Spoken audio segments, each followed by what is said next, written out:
কেন শ্রীকৃষ্ণের বাঁশি এত প্রিয়? শ্রীকৃষ্ণের এই বাঁশির মাহাত্ম্য কী? কী এমন কারণ যা এই বাঁশির মধ্যে লুকিয়ে আছে? এবং আরও জেনে নেব শ্রীকৃষ্ণের পায়ের নূপুরের জন্ম কিভাবে হয়েছিল ও এই নূপুরের রহস্য কী। আজকের ভিডিওতে আপনাদের সাথে এটাই শেয়ার করতে চলেছি। হরে কৃষ্ণ, রাধে রাধে। রিয়া ক্রিয়েটিভ দুনিয়া চ্যানেলেতে আবারও একটি নতুন ভিডিওয় সকলকে সুস্বাগতম। কথিত আছে, কৃষ্ণের মুখে সর্বদা বাঁশিতে তাকিয়ে থাকতে থাকতে গোপীরা বাঁশির উপরে ভীষণ রুষ্ট হন, কারণ ও বাঁশির জন্যই তো কৃষ্ণ তাদের দিকে মন দেন না। সেজন্য সকলে মিলে একদিন মনস্থির করলেন বাঁশিটিকে কোনোভাবে চুরি করতে হবে এবং সেটিকে ভেঙে ফেলতে হবে, যাতে কৃষ্ণ আর কোনোদিন বাঁশিটি ব্যবহার করতে না পারেন। কিন্তু চুরি করবেন কিভাবে? কৃষ্ণ যে সবসময় বাঁশিটিকে তার সঙ্গেই রাখেন।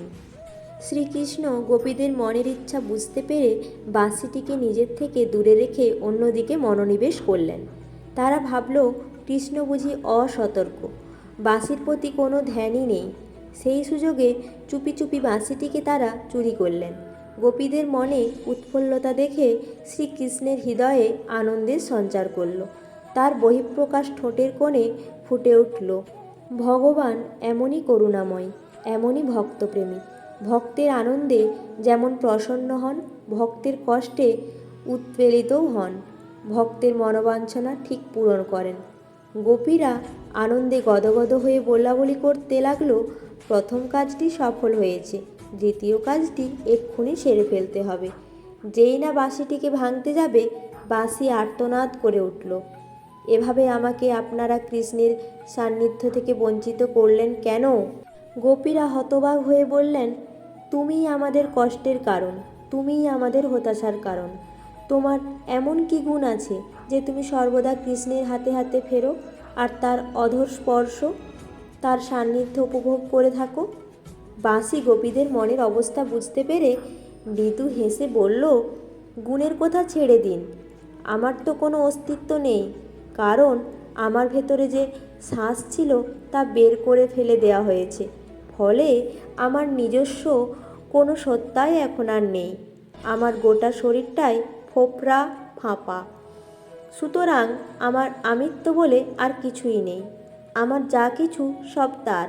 আমার নিজের কোনো সুরও নেই, তানও নেই। কৃষ্ণের সুর, কৃষ্ণের তানই আমার সুর, আমার তান।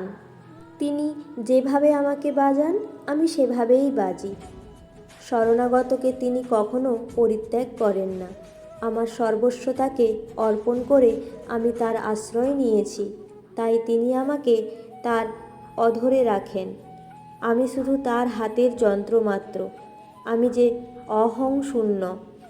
গোপীরা বুঝলেন বাঁশির মাহাত্ম্য। যখন কেউ বাঁশির মতো নিজের সর্বস্ব ভগবান শ্রীকৃষ্ণকে সমর্পণ করে, নিজেকে সম্পূর্ণরূপে অহংশূন্য করতে পারে, তিনি সেই কৃষ্ণের হাতের বাঁশির মতো ভগবানের সান্নিধ্য পাবার যোগ্য হয়। বাঁশির ভেতরের সার পদার্থ যখন বের করে দেওয়া হয়, তখন নিশ্চয়ই তার ভেতরে অসহ্য যন্ত্রণা হয়। অহংকার, অভিমান ত্যাগ করা সত্যিই খুব কঠিন, কিন্তু যদি নির্মমভাবে নিজেকে অহংশূন্য করা যায়, তখনই আমরা তার হাতের যন্ত্র হতে পারি, অর্থাৎ শুদ্ধ ভক্তির পথে এক ধাপ এগিয়ে ভগবানের করুণা লাভ করতে পারি। তিনি অবশ্যই কৃপা করে বাঁশির মতো আমাদেরকেও তার অধরে স্থান দেবেন, আমাদেরকেও তার যন্ত্র করবেন। এবার আসা যাক শ্রীকৃষ্ণের পায়ের নূপুরের কি এমন মাহাত্ম্য আছে। শ্রী রামচন্দ্র সীতাকে হারানোর পর রাম ধনুকটি মাটিতে রেখে কাঁদছেন।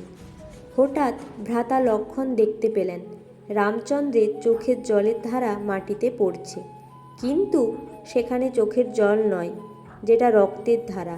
লক্ষ্মণ বিনীত স্বরে ভ্রাতা রামচন্দ্রকে জিজ্ঞেস করলেন, ভ্রাতা, এ কি?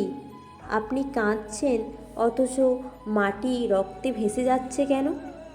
তখন রামচন্দ্র ধনুক সরিয়ে দেখলেন একটি আহত রক্তাক্ত ব্যাঙ ধনুকের নিচে, আর তারই রক্তে ভেসে যাচ্ছে মাটি। রামচন্দ্র এমন অবস্থা দেখে ব্যথিত হলেন এবং ব্যাঙটিকে অতি সত্বর সযত্নে হাতে নিয়ে তাকে জিজ্ঞেস করলেন, ওরে ব্যাঙ, সাপে যখন তোকে আহারে ভেবে খেয়ে যায় তখন তো চিৎকার করিস, তাহলে এখন কেন চুপ করে রইলি?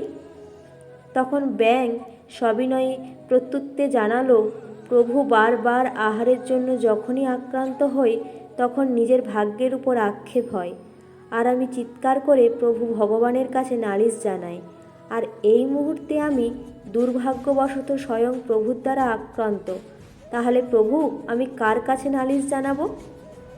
তখন রামচন্দ্র জানতে চাইলেন, তুমি পূর্বজন্মে কি ছিলে? তখন ব্যাঙ উত্তরে বলল, আমি ছিলাম কর্ণব, আর আমার গুরুদেব ছিলেন বিশ্বাবসু। গুরুর চরণ সেবা করতে গিয়ে একদিন নখের আঁচড় লেগেছিল। তাতে গুরুদেব ক্ষুণ্ণ হয়ে আমায় অভিশাপ দিয়েছিলেন যে আমি পরজন্মে ব্যাঙ কুলে জন্ম নেব।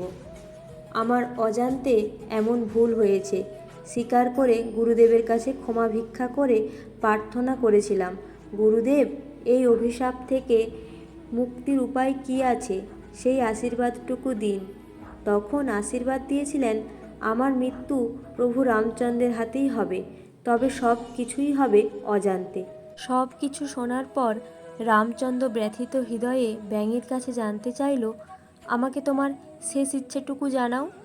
মৃত্যু কষ্ট থেকে প্রভুর মুখের অমৃতময় কথা শুনে ব্যাঙের হৃদয় বিগলিত হলো এবং করুণ স্বরে বলল, আমার শেষ ইচ্ছা আমার গুরুদেব যেন অন্তিমকালে আপনার শ্রীচরণে ঠাঁই পান।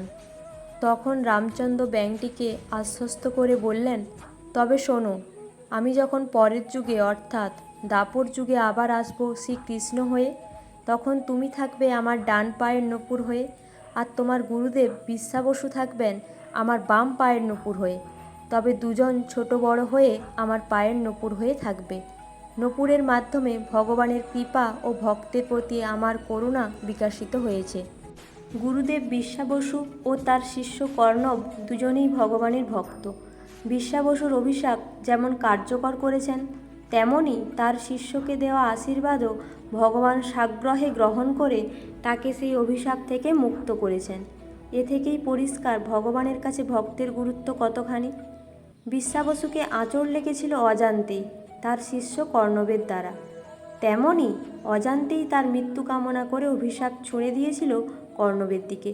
ভগবান সেই কথা অক্ষরে অক্ষরে প্রতিপন্ন করেছেন। এ থেকেই আরও পরিষ্কার ভগবান ভক্তের মনের ইচ্ছা অপূর্ণ রাখেন না। শুদ্ধ ভক্তকে ভগবান নিজের থেকে দূরে রাখেন না, তার অধরে স্থান দেন, কখনো বাঁশির মতো বা কখনো নূপুরের মতো। তাই আমাদের অতি অবশ্যই চেষ্টা করতে হবে শুদ্ধ ভক্ত হবার। হরে কৃষ্ণ, রাধে রাধে।